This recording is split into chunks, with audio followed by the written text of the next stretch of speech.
রামচন্দ্রের অকাল বোধনের আগে আমাদের সর্বপ্রথম পৃথিবীর দুর্গাপুজো নাকি বাসন্তী পুজো। পশ্চিমবঙ্গের দুর্গাপুরে ওই গড় জঙ্গল থেকে পৃথিবীর সর্বপ্রথম কিন্তু বাসন্তী পুজোয় শুরু হয়েছিল। বাসন্তী পুজো চৈত্র মাসের হওয়ার একটাই কারণ, এটা হচ্ছে প্রকৃতিরূপী পুজো। এই সময়তে দেখবেন গাছে ফল ফুল পাতা সব কিন্তু নতুন করে গজিয়ে ওঠে বা উঠে আসে।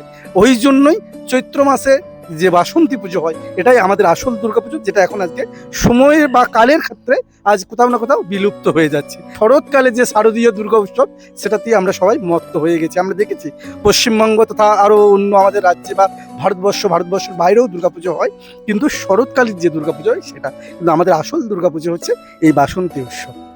আচ্ছা, এটাই কি আসল দুর্গাপুজো? এ কথাই যে আসল, তার প্রমাণ আমাদের মেলে শ্রী শ্রী চণ্ডী থেকে। তা আমাদের এই পূজার যে কারণ, আমি এখন দর্শাতে যাচ্ছি। এই পূজা আসলে আমরা দেবী চণ্ডীর কাছ থেকে পাই, যে একবার সুরত নাম রাজা অখণ্ড ভারতবর্ষ তিনি রাজত্ব করছিলেন, এবং তার স্ত্রী এবং পুত্র দ্বারা তিনি প্রত্যারিত হয়ে তিনি জঙ্গলে মনের দুঃখে চলে আসেন, এবং জঙ্গলে এসে তার সাথে দেখা হয় বৈশ্য নাম এক মানুষের। বৈশ্য মানে আমরা যাকে বলি যিনি বণিক, এমন একজন ব্যবসায়ী তিনি ছিলেন বৈশ্য নাম।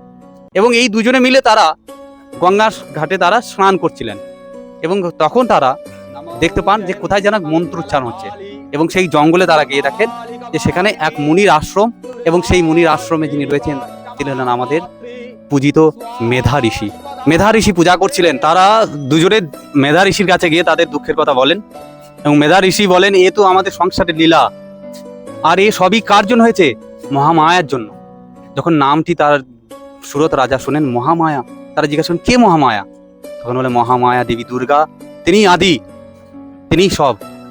আর তার আদেশে, মেধা ঋষির আদেশে সুরত রাজা পরবর্তীকালে এই বসন্তকালে চৈত্র মাসে এই তিথিতে তিনি পূজা শুরু করেছিলেন, এবং মর্তালোকে এই পূজা ধীরে ধীরে আমাদের মর্তালোকে প্রবেশ করে। রাবণ এই পূজা করলেও এই পূজা শুধুমাত্র রাবণ একাই করতেন, কোনো মর্তলোকে কোনো দেব দেবী কেউ এই পূজা করতে পারতেন না। সুরত রাজাই মেধা ঋষির আদেশে এই পূজার প্রচলন করেন। কিন্তু কালের অনুক্রমে এই পূজা আমাদের ধীরে ধীরে ক্ষীণ হয়ে গেছে।